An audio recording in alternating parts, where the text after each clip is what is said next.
I had a nightmare, and it was about the printer going off that prints out the kitchen tickets. And it was all night long. The machine was going off in my head. In the dream, I had this pizza oven in the same kitchen that was too high where I couldn't reach it. So I said to my brother-in-law, I said, man, I'm having nightmares about the printer and the oven. And he looks at me and goes, you got the bug, kid. So I was just sleeping on a cot on the floor and started applying for pizzaiolo jobs. And I was calling in. People would ask me like, oh, are you from Italy? And I'd be like, oh yeah. They could hear my American accent when I speak Italian. So I started having my brother-in-law call in. The first night in this small town called Piedimonte, I cooked about 300 pizzas in 3 hours in a 1,000-degree oven. I was like, oh man, this is awesome. 3 in the afternoon, he picked me up. We worked till about midnight, and then we go have a couple beers, and we stay up till 4 a.m. talking about pizza like nonstop. It took me 2 years to write a business plan. Yeah. Do you know what a pitch deck is? Yeah. Trust me. Never knew what a pitch deck was. And I started writing my business plan, and they're like, oh, is this a pitch deck? I'm like, it's a Word document. That's a business plan. They're like, no, you need a pitch deck. I had a 2 or 3-year-old son, Luca, at the time, and my wife would joke around. He would say Mama, and she would say Luca, and he'd say Mama, and she would say Luca. So we were like, what about Mamma Luca? And they're like, no, that's like super Italian. Like we need a hole-in-the-wall trattoria, like pasta place to call it Mamma Luca. When we were coming up with the name here, I just threw it out to my business partner, and he called me a couple days later. He's like, I fucking love it.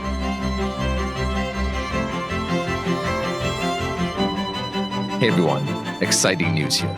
So over the past year, the biggest piece of feedback we consistently hear is that after our dinner clubs and other events, that there's no way to stay in touch with the people you meet other than doing the uncomfortable task of asking for someone's phone number or Instagram handle. We hear you, and we've now come up with something to address that issue. It's called the local thread. Think of it like a Seacoast Reddit page, but without the sketchiness. Put in any comment you like. Maybe you need a recommendation for a restaurant in Newmarket, or maybe you've got an extra ticket to a press room show and you just want to find someone to go with. Or maybe you just want to feel a little more connected to the community that we are building here at Seacoast Stories. To see it for yourself and to sign up to the local thread for free, please visit seacoaststories.com/community. Welcome to Seacoast Stories, a weekly podcast about the people and businesses of New Hampshire and Maine. I'm Troy Farkas. So when I moved to Portsmouth in June of 2023, I remember walking downtown and eating at Soul, a southern restaurant that, while it looked cool on the inside, felt a bit out of place in Portsmouth. Then, shockingly, a Seacoast Online report 2 weeks later said that Soul would close for renovations, and to my knowledge, it never reopened. And then, the 111 State Street location, which also served as the home for past Portsmouth favorites Agave, remained closed for a year and a half. That is, until Mamma Luca took its place. Opened in February 2025, Mamma Luca is an authentic pizzeria, cucina, an expansive bar known for its wood-fired pizza, mouth-watering focaccia, expansive cocktail menu, and complimentary gelato. Mamma Luca has quickly become a fan favorite in Portsmouth. And for chef-owner Mario LaPosta, it's the embodiment of a lifelong dream. Raised near New Haven, Connecticut, the pizza capital of New England, where I used to live, Mario grew up in a real-deal Italian family.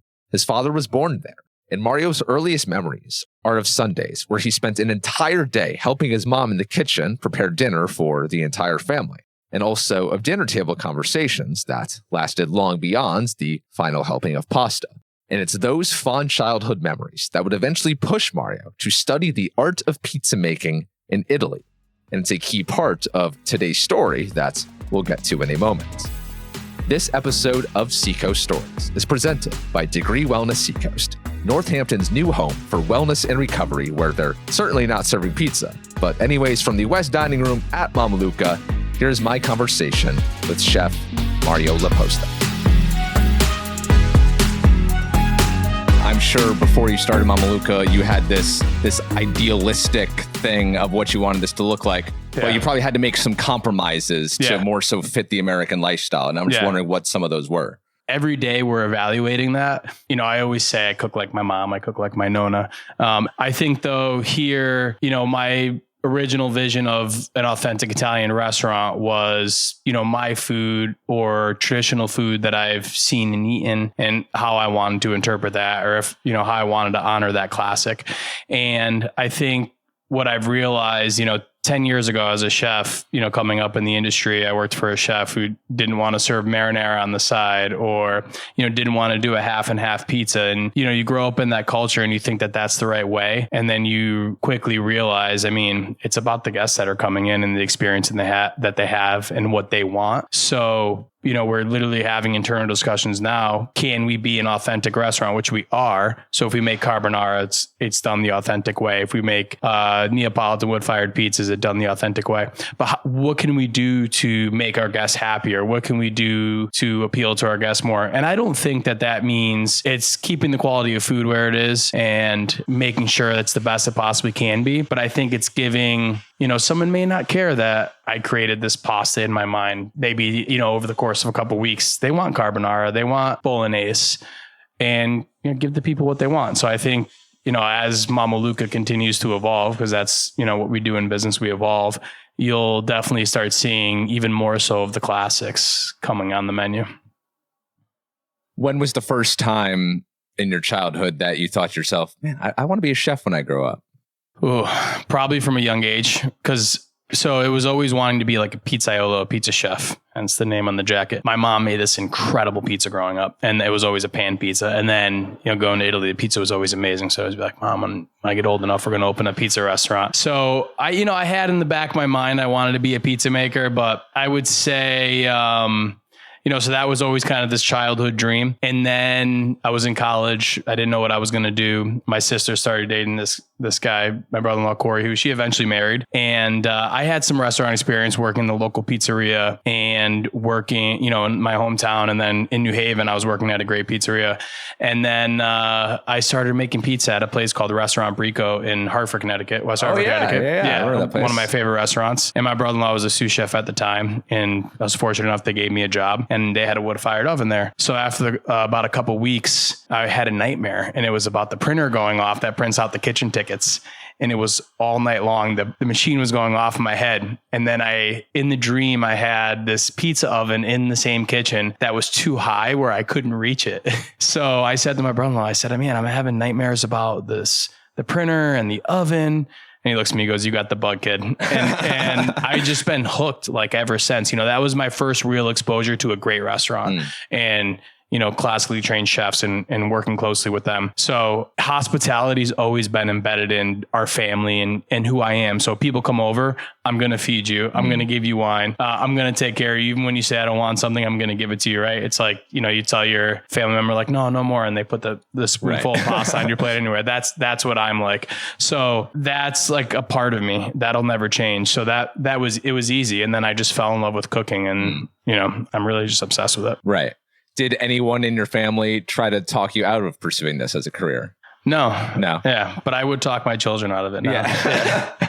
Yeah. I imagine, coming from a family where it is just so bred into who you are, probably less discouraged, but for your traditional American family, they probably say, get a real job. Yeah. Yeah. It's a hard industry.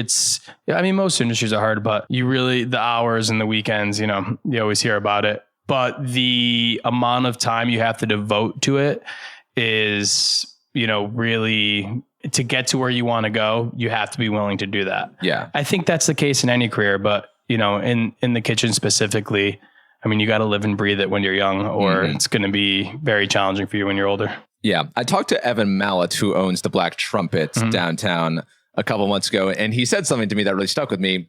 In America, for the vast majority of restaurant workers, it's just a side gig, a stopover, a way to pay the bills as you get through college or support your family, whatever. It's not a career. Yeah. But in Europe, for a lot of the employees, they actually get paid actual wages, and it is a career. Like you are in that business forever, regardless of whether you own the restaurant or not. Yeah. And so I'm just wondering, did you pick up on that when you were in Italy, like people making like legit careers out of this and being that dedicated to it? Oh, absolutely. That's the cool thing about Italy. If you go to your local market and there's someone slicing your cold cuts for you, that guy's been doing that job for like 30, 40 years. He knows exactly how to cut the prosciutto or the mortadella. So I think, if you're a pizza maker, that's what you do. You're a pizza maker. So I think, we're starting to see a little bit of a transition with that here where, New York years ago, people were making $6, $7, $8 killing themselves for a chef just to learn. And I mean, now what you're seeing is,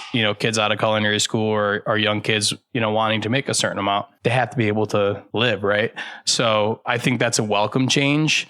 It's just a matter of, figuring that out from a business perspective, right. Because restaurant prices have increased a little bit, but the reality is not where they need to be, considering what a living wage is nowadays. Right. But yeah, I think you're starting to see that more where people want to become chefs or, want to be in the kitchen. It's a little bit of a trade-off that there might be less around as well.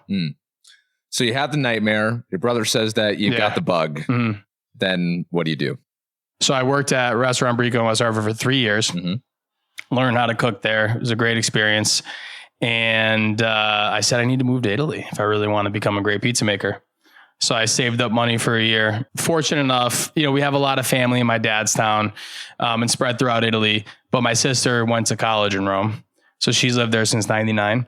And I called her up and said, I want to move to Italy next March. She said, okay. So how old are you at this point? 2007. Yeah. So 24. Okay. Moved to Italy, March of 2027, and was living in her 1-bedroom apartment with her and her husband and her daughter. So I was just sleeping on a cot on the floor and started applying for pizzaiolo jobs.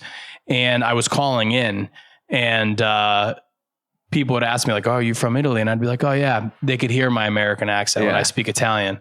So I started having my brother-in-law call in, and I immediately got a couple, stages or trails in restaurants. Pretending to be you? Pretending to be me.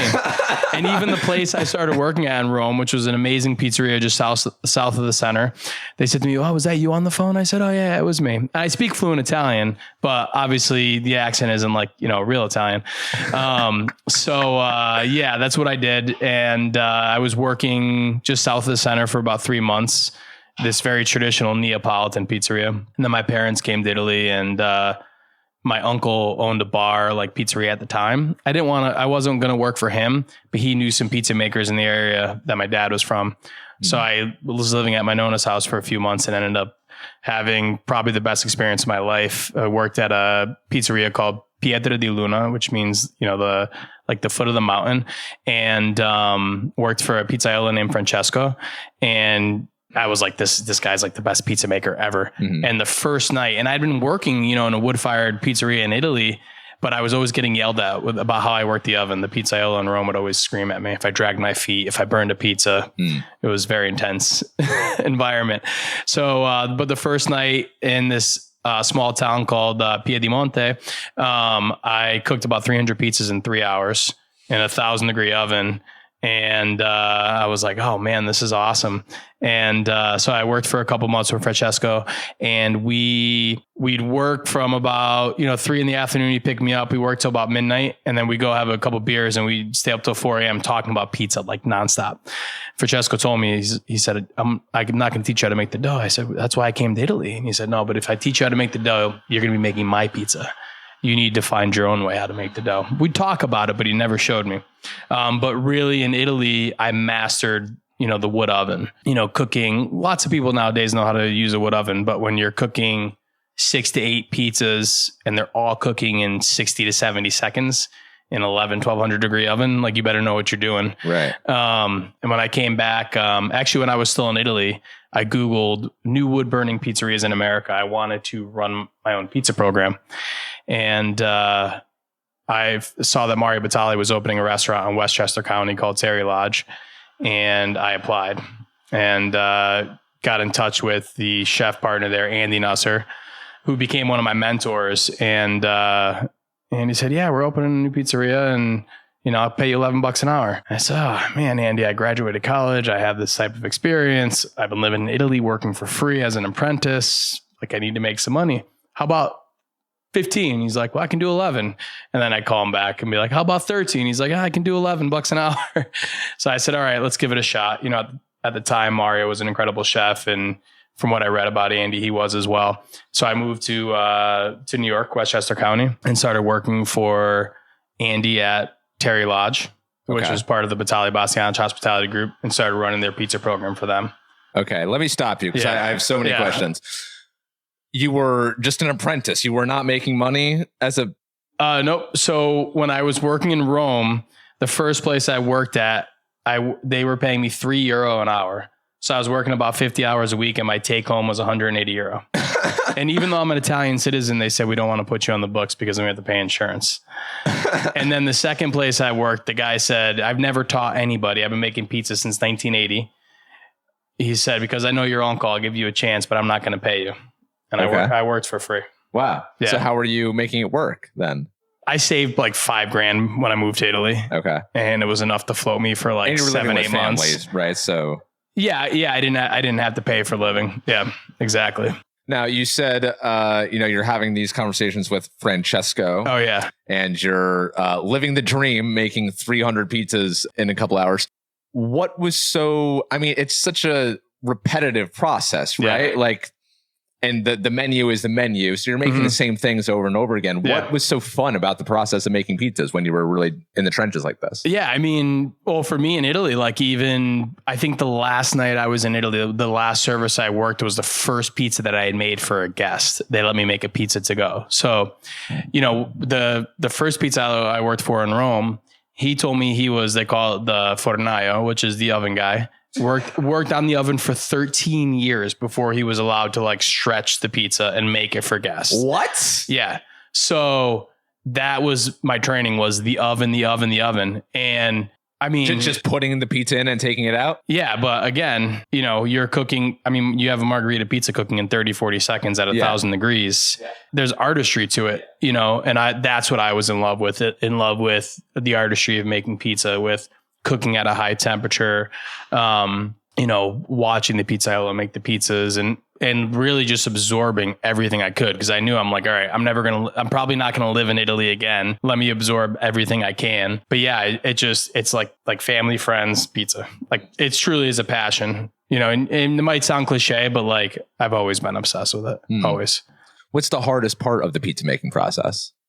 Well, again, I think we'll train people here at Mamma Luca, our other restaurant, and, they come in and they're like, oh, a couple weeks I can learn how to make a pizza. It's like, no, I could pick up a piece of wood and tell you exactly how it's going to burn, what kind of heat it's going to give me, what I need to put in my oven. I don't need a thermometer. I can just put my hand in the oven, tell you exactly where it is. I can just look at it and tell you exactly where it is. The dough changes every day. The humidity, is it, wet, dry? Is it warm? Is it cold? How is it rising? Did somebody make the sauce properly? All this stuff really comes into play when you're trying to make a great pizza.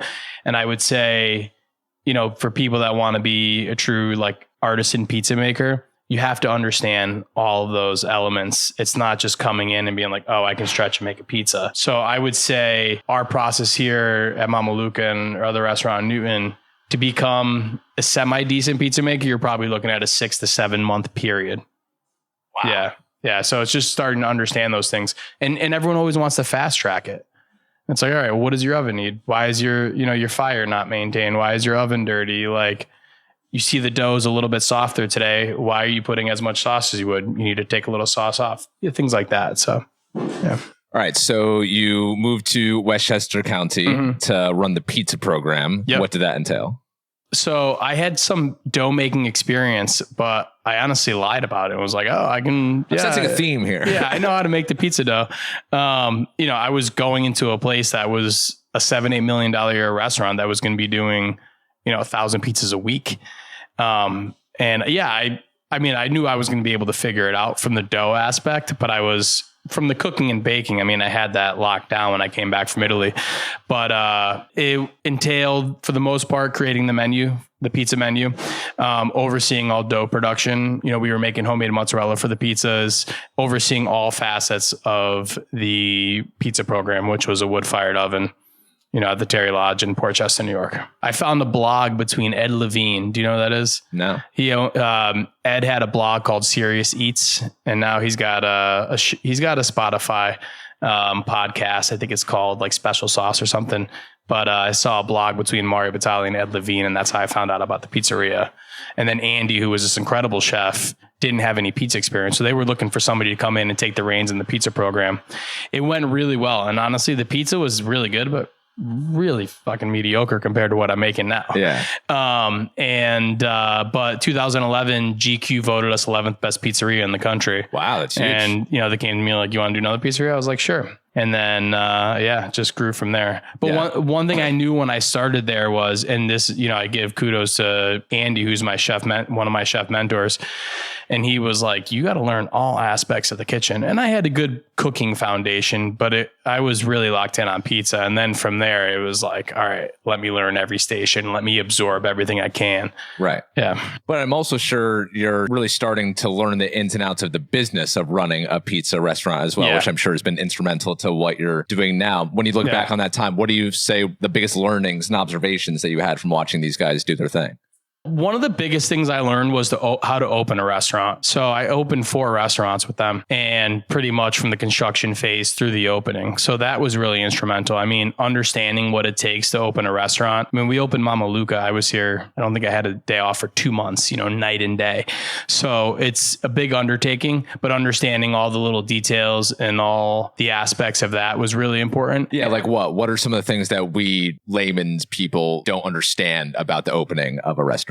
Well, number one, like when I built Mamma Luca, we signed our lease here September 9th of 2024, and we had a fully designed plan by the a month and a half later. And I was overseeing all of it. But I mean, understanding the, from the tables to the chairs to the floor, to the bookcase here, or to the design in the restaurant, and then, the layout of everything. How does service function? How do you take out food to tables? Where are we storing our water? How does the bar function? What do we need in the kitchen? I mean, there's got to be like 1,000 little details that, permits and things as well. All the permitting. Yeah. And then when you start to get into the space, you're like, oh, I didn't think of that. I didn't think of that. So you have to be very organized, and it's just a lot of juggling. This, I have to say, when I opened Mamma Luca, it was my second restaurant. So we, had the good fortune of having some really good people that we brought in to open the restaurant, and they made it a lot easier. And it was great to have a good team in place when we opened. Coming up, a look inside Mario's quest to open not 1, but 2 Italian restaurants, and how Portsmouth has received Mamma Luca since its opening. That and more in a moment, but first, if there's one thing I have learned from owning my own business for the last 2 years, it's that the stress, it never really leaves. Luckily, there's healthy ways to deal with all of that stress that extend beyond drinking espresso martinis, and Degree Wellness is about to become the Seacoast's new home for doing just that. Opening next month in Northampton, Degree Wellness will offer full-body cryotherapy, red light therapy, infrared saunas, cold plunges, oxygen therapy, LED light facials, even vitamin C showers, aromatherapy, and your own private suite. But let me tell you that Degree, they're not just about recovery. They also have a whole medical side of the business, staffed by registered nurses daily. And that's what really sets them apart from other recovery establishments. They'll offer IV drips, nutrient shots, and NAD+ therapy, so you can get a personalized wellness experience all under one roof. At Degree, you don't even have to pack a gym bag. You show up as yourself, and they've got the robes, towels, slippers, water. They've thought of everything. You just walk in, take a deep breath, and slow down, which, if you're like me, that may be the hardest part. And right now, Degree Wellness is offering a founding member special, which means that you can lock in a discounted rate for the lifetime of your membership. I don't know about you, but being able to say that I was a founding member, that sounds pretty cool. So if you're curious about Degree Wellness, or if your nervous system has been asking for a vacation like mine has, check out our sponsor section in the show notes and lock down your founding membership today. So it's summer in Portsmouth. The patios are packed, there's a line outside the Getty Bagel every morning, downtown parking has become an extreme sport, and everyone is trying to squeeze in every last drop of summer. But here's the thing about all that beautiful summer sun. Sometimes you don't actually want all of it in your house. You know the feeling. You're trying to enjoy a slow Sunday morning before heading to the beach, grabbing coffee, or getting dinner at Cure when suddenly your living room feels like a greenhouse. Or worse, you realize the people walking down your street have a perfect view of you sitting on the couch while you're journaling about how your girlfriend got mad at you for leaving the toilet seat up again, which I'm definitely not speaking from personal experience here, but Budget Blinds of the Seacoast, They can help with this. Well, not necessarily that other problem. They're local. They come right to your home and they help you find the perfect window treatments for your space without the guesswork. Whether you live in a downtown Portsmouth condo, a Dover colonial, a Rye beach house, or a coastal cottage up in Maine, Budget Blinds can help you keep the light, heat, glare, and lack of privacy under control.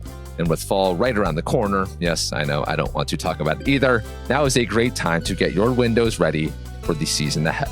So if your windows could use a little upgrade, check out Budget Blinds of the Seacoast in our sponsors section in the show notes. So as you're opening all these restaurants in the Westchester area, was it always a dream for you to open your own place? I think I always wanted my own spot. I mean, with the company I was working with previously, ownership was always a part of the conversation. And then when it didn't happen, I said, all right, maybe it's not going to happen. I need to start looking at doing this myself. So, I started writing a business plan in 2017. It took me 2 years to write a business plan and get it, where it needed to be. I had a lot of help along the way, a lot of feedback. Hey, Mario, you need to do this. You need to do that. Yeah. Do you know what a pitch deck is? Yeah. Trust me. Never knew what a pitch deck was. And I started writing my business plan and they're like, oh, is this a pitch deck? I'm like, it's a Word document. That's a business plan. They're like, no, you need a pitch deck. Yeah. And then I started looking into what a pitch deck is. And so it was an evolution for 2 years writing the business plan. Okay. So you started that in 17. Are you still living in New York at this point? No, my wife and I moved to Boston in 2013. Okay. To run, Mario Batali and Joe Bastian's flagship restaurant up here, which is Babbo Pizzeria in the Seaport. Oh, so nice. We opened in April 2015 and that restaurant closed in August of 2019 because the company essentially folded. Gotcha. They had 32 restaurants worldwide. And all right. So you moved to Boston. What were the biggest differences in the culinary scene that you noticed between Boston area and New York area? I love Boston. It's a great culinary scene. There's some great restaurants, but living in and around New York City, the food's just good everywhere and it's on just a totally different level. Boston's definitely grown a lot over the years, but I think, there's a bunch of incredible restaurants in Boston, but it's not like every restaurant is great. Right. What would you say is the best area of Boston for culinary purposes? It's really spread out. Yeah. For a long time, there's a lot of good restaurants in Somerville. Yeah. I lived in Southie when I first moved to the area and there was a bunch of, good small spots there. Cause there's a couple places in the North End. I would say probably Southeast Seaport. Really? Okay. Yeah. Yeah. About Charlestown. I feel like they probably have a decent scene. Yeah. Charleston has a pretty good scene. Yeah. And it's growing. Yeah. Like the North End, I like the old school places. Like, have you ever been to Galleria Umberto? It's they do like the pan pizza. Oh, nice. Same. I think when I was 18, me and my friend drove to Boston to eat the pizza and, the same guy is still serving you the same slice. So it's like those places that are nostalgic that I really love. But I also I'm really simple. People think I'm a food snob, which I probably am, but for sure. I like good bar food. Oh, I'm baffled sometimes when I go into a bar and the food is not good. And I'm like serve a fresh, good burger, serve some good wings. Like I love food like that. My wife lived in Baltimore for 5 years. She went to grad school there and the bar scene's incredible. Like everywhere the food is good. So I would say Boston definitely has a little bit of that. Southie wise, like Loco is one of my favorite restaurants. And I think probably my favorite restaurant in Boston, Sarma in Somerville is incredible. And I love the steakhouse and I'm drawing a blank right now in Alston, the Stockyard. I just love that place. It's like, I know exactly what I'm getting when I go in there. Yeah. It's like a good steak, good tuna tartare. I don't have to be convinced it's like something else. Yeah. And they're just really consistent and they got carpet and a fireplace. Yeah. And it's just an old school place. I think that's become my favorite restaurant over the years. So what's your go-to bar food spot in Portsmouth? I would say bar food wise, I don't frequent that many bars because I have two little ones at home. But I would say my favorite restaurant in Portsmouth is probably Black Trumpet. Okay. Yeah. I've always had incredible meals there. I had a really good meal at Louis last fall when they opened. That was really phenomenal. Before we opened, I ate at Cure. Really great. Love that spot. So good. What else in Portsmouth? I love Elephantine. Oh my gosh, that place is ridiculous. I could eat there every day. Yeah. The bread's so good. The pastries are so good. Yeah. So yeah, the coffees are great. Yeah. The Portsmouth's awesome. Yeah. Portsmouth is awesome. Yeah. All right. So you're starting to write your own business plan in 2017, takes a couple years, but then you didn't open your first restaurant until 2022, right? Yeah. So, well, the thing that people don't tell you is like, I don't come from a wealthy family. It's like, where do you find the money to open a restaurant in the city of Boston? So that was like totally like throwing shit against the wall. Like, how do I go about raising funds? And a brother of a good friend of mine put me in touch with a commercial real estate broker who did, retail restaurants. And I give him my Microsoft Word document business plan. And he's like, yeah, you got some good stuff here, but it needs to be way elevated. And, potentially I can put you in touch with some people. So from there, I get in touch with one person, I get in touch with two people, and you just have to network as much as possible. I would say that's probably the worst part about trying to open your own independent business is, going to people with a business plan and saying, hey, what do you think about investing in this? So that was a challenge in itself. But yeah, so we had a lease sign in the Seaport at 11 Farnsworth Street, which is right off Congress Street in Fort Point. It was a really cool building. It was where The Departed. You ever seen that movie? No. With Leo DiCaprio? Yeah, I'm familiar with that. You never, okay. Yeah. So there's a scene in that movie where Martin Sheen gets thrown off the roof of a building in Southie. And it was literally that building. We had the lease signed. And then we had just started construction and COVID happened. And the landlord that we had was just this massive, like global landlord. They had like 80 billion in assets. They just weren't willing to work with us. So we shifted to Newton, Mass. About a year into the pandemic, year and a half into the pandemic, obviously much lower capital, and said, let's get LaPosta open. That was the restaurant. And, show people what we can do. So we've been open almost 5 years there. This November will be 5 years. So yeah, we were supposed to open in 2019. We ended up open in one location in the Seaport. We ended up opening November 2021 in Newton. Okay. That was the second location. Yeah. That must have been put such a rain on your parade.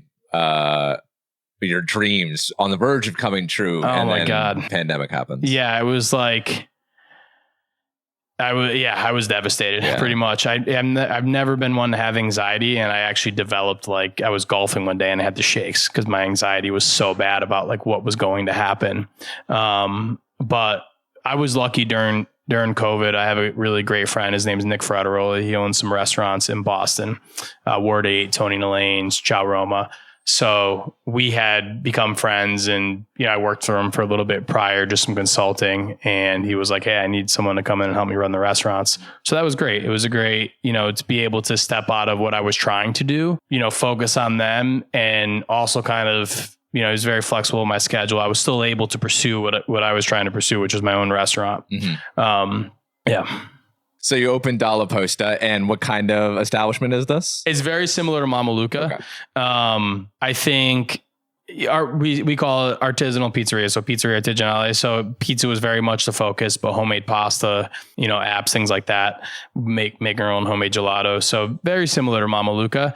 I think for us though, what we realized when we wanted to open a second location was, having it be separate from LaPosta, and wanting to create a brand that, maybe we could grow that would people say it and say, oh, that's Italian food, which wasn't totally the case with LaPosta.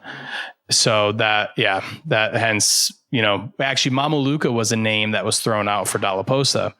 And, I had a 2 or 3 year old son, Luca, at the time, and my wife would joke around. He would say Mama, and she would say Luca, and he'd say Mama, and she would say Luca. So we were like, what about Mamma Luca? And they're like, no, that's like super Italian. Like we need like a hole in the wall trattoria, like pasta place to call it Mamma Luca. Let's go with LaPosta. So we went with LaPosta. And then when we were coming up with the name here, I just threw it out to my business partner, and he called me a couple of days later. He's like, I fucking love it. Let's do it. Okay. Yeah. So you never had intentions of opening a second LaPosta. You realized this isn't the right name to build out. Yeah, I think as, as LaPosta got older, we realized, we wanted a different name. Yeah. And LaPosta has been pretty successful in these 5 years? Yeah. It'll be 5 years this November. It is a little bit of an older space. Like the building's old. We did some minor renovation inside because we opened, smack dab in the middle of COVID. So it's like, we had a little bit of money. Let's put some lipstick on this and open and cook good food. And that's what we did. And that's what we've been doing. But I think we're seeing a need to, freshen up the space. So I think that'll happen at some point, maybe going into early next year. Once you open the restaurant, this was obviously something that had been on your mind for a long time. Mm-hmm. How good did it feel to finally have crossed that threshold and be a restaurant owner and to see your dreams come to fruition? Oh, it's amazing, right? There was so much hard work involved, and, literally just spent 15 years like grinding. All the things you hear about the restaurant industry, working 60, 70, 80 hour weeks, 100-hour weeks. That's all true. And I did that for so long. And, one of the reasons I wanted to open my own restaurants because I didn't want to be, a 50-year-old chef doing this for somebody else. I wanted to do it for myself. So it was really rewarding in that sense. I think it was also, the company I came from, I was literally overseeing construction in new restaurants to overseeing, the entire opening and getting that restaurant where it needed to be, to the doors open, whether you come in or not. The biggest thing I didn't realize, though, I thought I was ready to own my own restaurant. And who's filing for your payroll taxes, who's paying your taxes, who is dealing with vendor payments, like all that stuff. I realized, in the first 6 to 12 months, like, man, being an owner and the full-time chef is a near impossible task.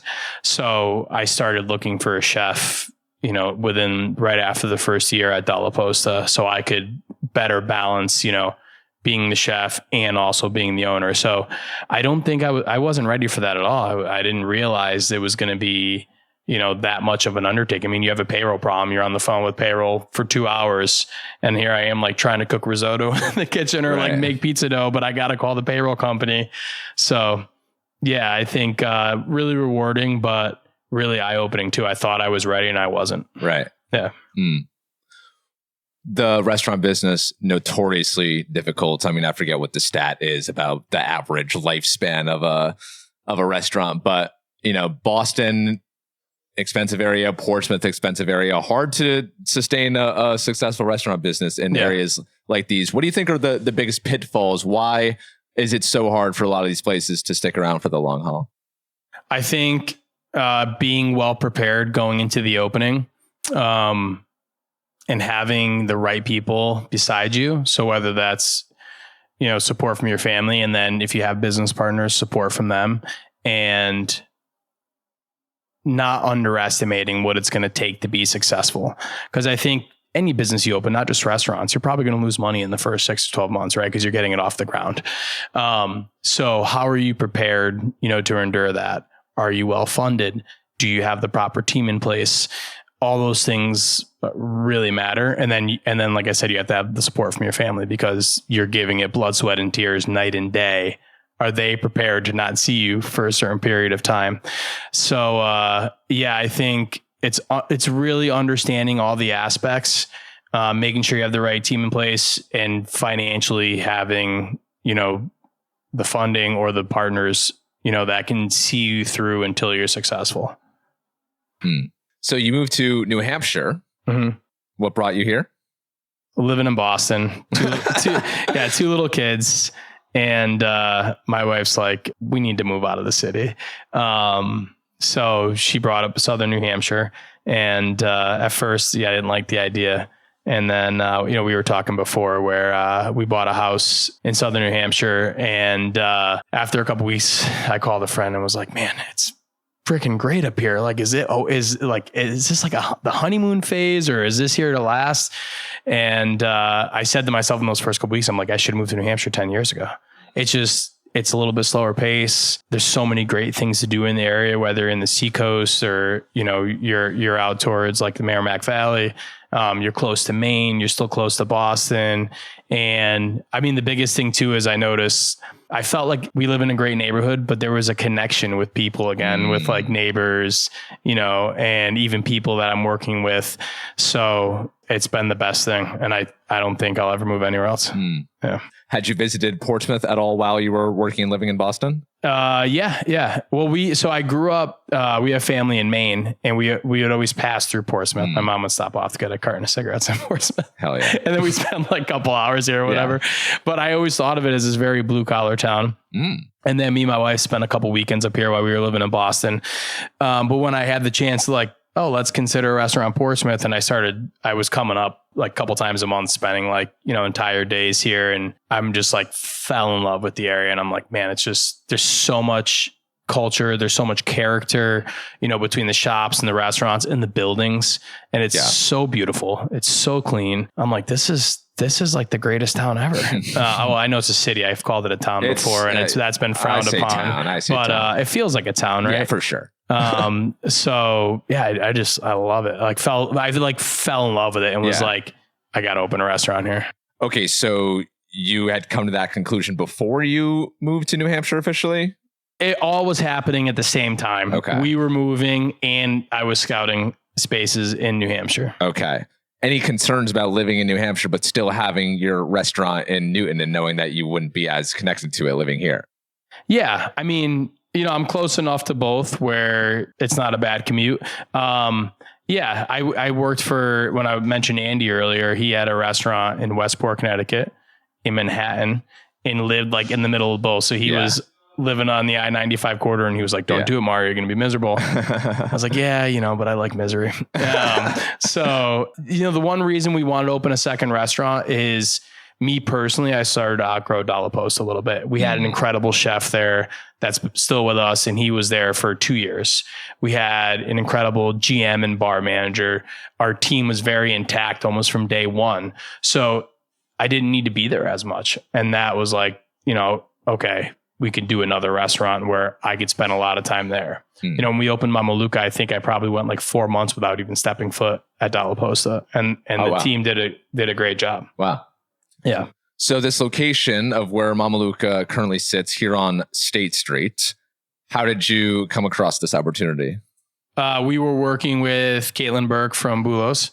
Oh, yeah. And my business partner, Jay Bissignano, he owns Torrington Properties. So he's a developer in the area. And Caitlin was like, yeah, I got this great space, and it's going to be, they're leasing it as a fully built restaurant. And we walked in, we met Mark McNabb, but just saw the physical space, all the work that was going on. The thing that really attracted me to it, obviously, everyone dreams about brick and beam, right? It's like, I want a brick and beam space. I mean, the building was built in 1814. Wow. The building has so much, the space just has so much character in it, and listening to what Mark wanted to see the space become, and, what he was doing with the apartments upstairs. It was really a no-brainer for us. Yeah. So the restaurant that was in here before, Soul, did not last very long. I'm not even sure if it lasted a year. Yeah. And I know there's been a lot of other business. Dos Amigos was here. The Red Door, whom we interviewed recently, there was Agave. Was upstairs. There was Agave. Yeah. This has been a lot of things. Did you have any concerns about, this building turns over pretty quickly? Is it a smart idea to open a restaurant here? I mean, I think, looking at the area, obviously, if you're on Market Street, people just kind of naturally fall into whatever is over there because that's where most of the traffic is. But I would say not so much, because you see the character of the street, the buildings, the businesses that exist on it already. And what I felt like was, you have Cure down the street, Massimo's right around the corner, was that maybe this side of State Street wasn't totally activated yet. And it needed, really strong business to come in and kind of bring the rest of State Street down here. And then you have the connection to Prescott Park. So I didn't, and I thought the location was central enough where I wasn't too concerned about it. So you open them up, Mamma Luca. We'd spoken to this a little earlier, but what was your original vision for what you wanted this place to be? The original vision was a version of what we were doing in Newton at LaPosta, with the same great wood-fired pizza, but this was an opportunity for us to build a new restaurant where LaPosta was a second generation space. We had a little bit of money. Like I said, we gave it a light renovation, but that's all we could really do. So we were coming into a blanket canvas with already a ton of great bones. And it was like, what can we do here? How do we, make this a great, from a great environment, from a design standpoint, ambiance, all that stuff. So that was the real exciting part, being able to do that. And then also one of the things I was really excited here was to serve 2 different styles of pizza. So we had the Roman style pan pizza, which we still serve in the restaurant, and our wood fired pizza. And then we had a takeout area on Chapel Street where you can come in our takeout area. We had a beautiful countertop and it was pizza by the slice. We quickly realized this past winter that Chapel Street on a 20-degree night, people aren't coming in for a slice. So I didn't even realize you guys did that. Yeah, we did that. And we probably could have done a much better job marketing it and, figuring that out. But it's like a separate business model. But we decided that we were going to turn that area into a dining room. So we've been transitioning back there. We have a few tables and we'll finish here in September. So making it a full part of the dining room. But yeah, we just wanted this. We wanted this to be elevated from what we were doing in Newton, like I said, from a design and ambiance standpoint, and also, I think from an experience standpoint, and it all kind of ties together, right? Where are you sitting, right? Do you feel good about where you're sitting? Like what kind of atmosphere are you in? What is the service like? What's the food like? So I think, as we go along, I want Mamma Luca more and more to be a place where, people come for a great meal and some unique dishes, but also like home cooking. So, my cooks always laugh at me. I'm like, cook with love, cook with passion. Like, what's the number one ingredient? And they'll look at me and I'll be like, and then after a minute, they'll be like, love. And they think I'm so corny. I'm like, no, like I honestly believe that, because when you have that attention to detail, when you love what you're doing, it makes a big difference. Yeah. For a town that has so many restaurants, the famous stat, there's more restaurant seats than residents of the city. Pretty astounding that before you guys came in, we really don't have a go-to pizza place. So, and for as mainstream as pizza is, the fact that we didn't have one, that you guys could come in and kind of stamp, plant your flag as like, we are the pizza place in Portsmouth, was a pretty rare opportunity. Yeah. No, I mean, that was the other thing. We definitely identified the need for Italian food and the need for pizza. A lot of great, restaurants and bars, but outside of Massimo, I can't think of, in the Rosa across the street, there wasn't many Italian restaurants. And then I think Flatbread might have been the only restaurant I knew of serving pizza. Yeah. Yeah. Gaslight's Pizza is okay. I've never been there. Parlor is pretty solid. I like that place, but it's less artistic than what you're doing here for sure. Yeah. Yeah. But there was an opportunity. I'm like, man, Portsmouth could use a really killer Italian restaurant. Yeah. Massimo's is great, but it's fine dining, white tablecloth. We wanted to definitely be more casual. Yeah. The gelato, the complimentary gelato. What's the deal with that? Oh my God. My business partner, Jay, was in London. And he went to this restaurant over there. I can't remember the name of it. And they gave complimentary soft serve gelato on the way out the door. And he sent me a video via email. He's like, we got to do this. It's so great. He's really big into hospitality and guest experience and making sure, the guests, whether it's focaccia on the table when they start or gelato, on the way out. Focaccia here is so good. How are we giving the guests something that stands alone, and the gelato was an opportunity to do that. So I was like, man, I'm into that. Yeah. And I love gelato. I learned a little bit about it with a pastry chef that I worked with. The soft serve is a little different. People are like, oh, it's just soft serve ice cream. I actually use a gelato recipe for the soft serve. So I definitely think it has a gelato kind of feel to it as opposed to just a traditional soft serve. It's a little bit more dense and creamier than, your traditional soft serve. Yeah. Pretty impressive that you guys do that though, because it's one of these things that like, it doesn't make sense on paper numbers wise, but it could pay off for you in other ways, Yeah, I mean, that's definitely, something to consider. And I think, you could look at like menu prices, right? And just be like, all right, well, this is, we're not going to make money off this. We're giving it away for free. But I think if you look at it like that, you're probably not going to last long. But if you look at it from the entire guest experience, I mean, we used to charge for focaccia when we opened because we're paying for the bread, we're paying for the flour, we're paying for the olive oil. And I think the transition was focusing more on guest experience, which is what we were already doing with the gelato. So it's not just about, having the proper cost on something, but what's the experience from start to finish. And if we can, give someone a unique, complete experience at the end of the day, I mean, that's going to drive business more than, just a good pizza. Right. And your bar program here, very legit. I'm known as the espresso martini fiend around town. And the one here that you guys have, which Charlotte makes an incredible espresso martini. So well done. I mean, this is not your jurisdiction, right? The bar part of it. Yeah. So how'd you go about trying to really make the bar not just a throw-in as it often is at a lot of restaurants, but like a core part of the experience? Yeah. So we got really lucky a few months after we opened LaPosta. We had a bartender come through. His name was Dan, and Dan took over the lead bartender role at LaPosta. And within a week, he just trashed our bar program. He's like, I'm going to do something totally different. And that was my first experience into like really elevated craft cocktails. And Dan continued to lead the restaurant in the front of the house there for a couple of years. He was involved early on at Mamma Luca. So he gets all the credit for the vision of the bar program. And then Dan was looking for, bartenders like himself when really, I mean, he's a world-class mixologist. So we were looking for that person when we opened the restaurant. He found that in Charlotte. She might even be better, but I don't know. They're both really incredible.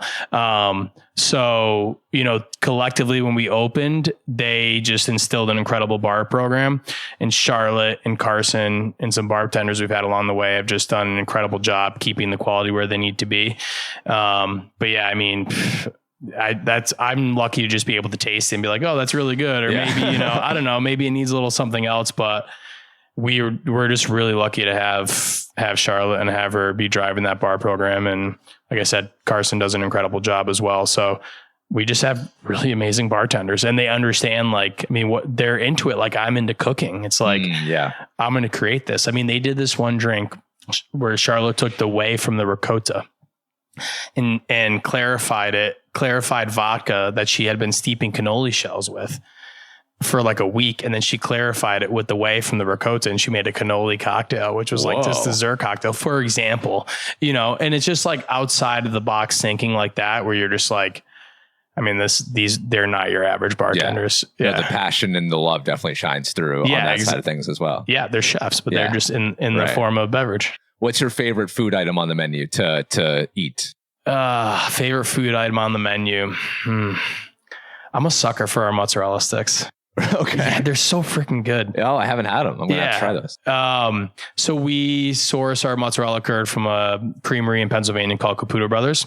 And they're all naturally fermented cheese curds. And we stretch our mozzarella from that. Like, we can make butter from the leftover water when we're making mozzarella. That's like the fat content. It's some of the best cheese around. So we stretch our mozzarella a few times a week, and then we make our mozzarella sticks from there. So those are always really amazing. Obviously our pizza, we have some really unique pizzas. We have we call it the truffle carbonara pizza. It's one of Andy's pizzas, the original chef I worked for. And it has thinly sliced guanciale, buffalo mozzarella, and a little bit of a sunny side egg and some black truffles. That's really incredible. And the bolognese, has become our number one seller in the restaurants as we put it on the menu. And the thing I love about it is, you go to Italy, you go to Bologna, bolognese is like a brown ragu. It's very much about the beef, not so much about the tomato. Here in the States, it's become this very like heavy, saucy thing.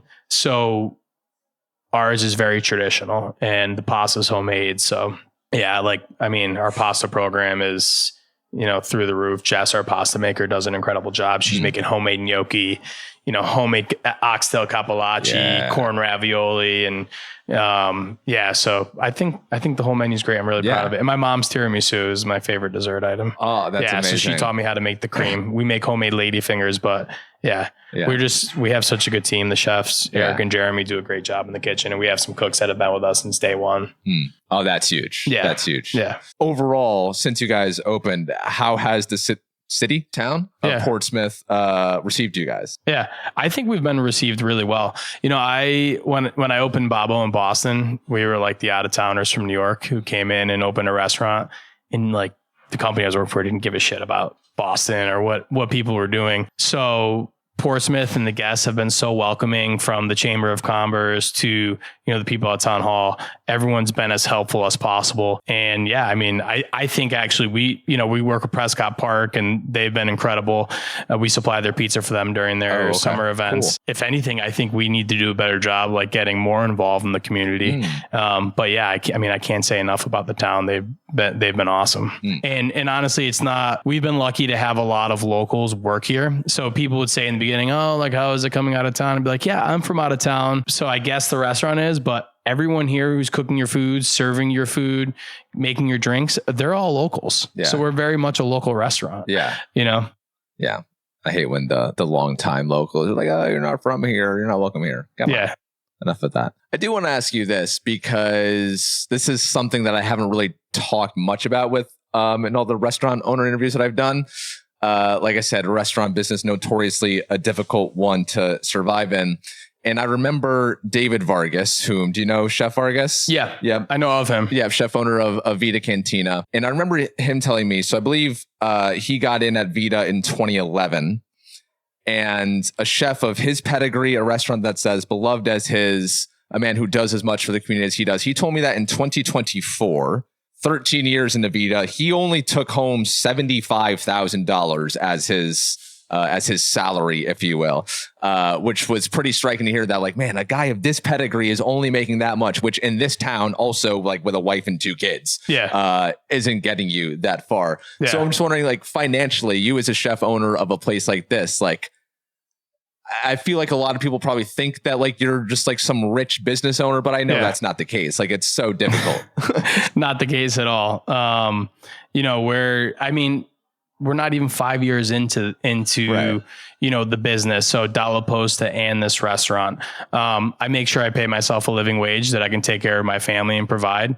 Outside of that, you know, I'm trying to figure it out, just like, you know, Chef David or, you know, lots of other people in the industry.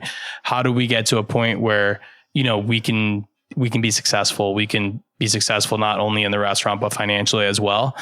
It's a challenge. Definitely is a challenge. And I think, you know, I mean, I wouldn't say costs have gone up like so drastically in the last year. They've definitely gone up, but in general, they've gone up, you know, over time.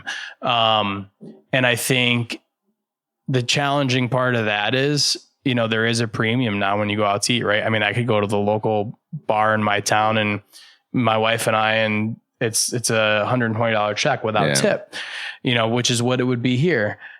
But with that, you have to give, like, you know, you're that much more under the gun, right? Was that pasta was it done right? Was that pizza done right? Like, how good is it? Cause I'm paying $20 for this margarita pizza. It better be great. Yeah. So I think it causes us to really raise the bar a little bit more, but also at times unfairly, you know, puts us under the gun a little bit. Right. And I think, you know, as a small business owner, sometimes guests don't realize, you know, the effect they can have on a business. We had somebody come into our restaurant last week at LaPosta, and I literally watched an interaction with the host, manager, and somebody picking up Uber Eats.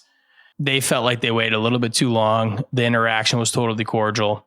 Guests felt like they got a little attitude, walked out, Google 1 star, boom. Like, that has a drastic effect on a small business, you know, trying to make it. So people, I just feel like at times, you know, guests can be very flagrant about their criticism. Yeah. And at the same time, it's, you know, our duty to make sure that we accept that criticism and make sure the guest feels heard and taken care of. So, I think, you know, it's part of it, so I'm not complaining about it, but, yeah, I would say from a financial standpoint, you know, it's how do you figure out, you know, how is this going to grow long term? How are you going to become successful? And then also, you know, the financial piece for the guests is they're paying more. How do they get the experience and the quality that they're looking for? Right. They often say that if you really want to quote unquote get rich in this business, you have to open more locations. So I'm wondering, are there any plans in the works, or are you eyeing any other locations for potential Mamma Luca? Yeah. I wouldn't say at this time we are, but I would say, from big picture, that's something we'd like to do down the road, but that's not even a discussion right now. We're focused on making Mamma Luca a great restaurant, getting where it needs to be and growing our other business as well. So this is our main focus, and then, we'll see what happens a year down the road, but you never know. Yeah. Well, Chef, I thank you so much for joining the show today, for telling some of your story and the Mamma Luca story. And I just want to say on behalf of all the Seacoast residents, we thank you so much for all the work that you're doing. We love this place and we're proud of you and can't wait to see all the different shapes it takes in the years to come. So awesome. Thank you. Thanks, Troy. Again, that's Mario LaPosta of Mamma Luca. To support them, you can pay them a visit at 111 State Street in downtown Portsmouth. Thanks to Mario for sharing his story, to Degree Wellness and Budget Blinds for supporting today's episode, and to all of you for listening. An additional thanks to Partners Bank for sponsoring last week's Epic Dinner Club in Portsmouth, and a reminder that we are in Newburyport on September 2nd. To reserve your seat at the table with the club that's taking over the Seacoast, please visit the link in the show notes. I hope you all have a great week soaking in the Seacoast summer. If you see me around town, please stop me and say hi. I would love to hear your story.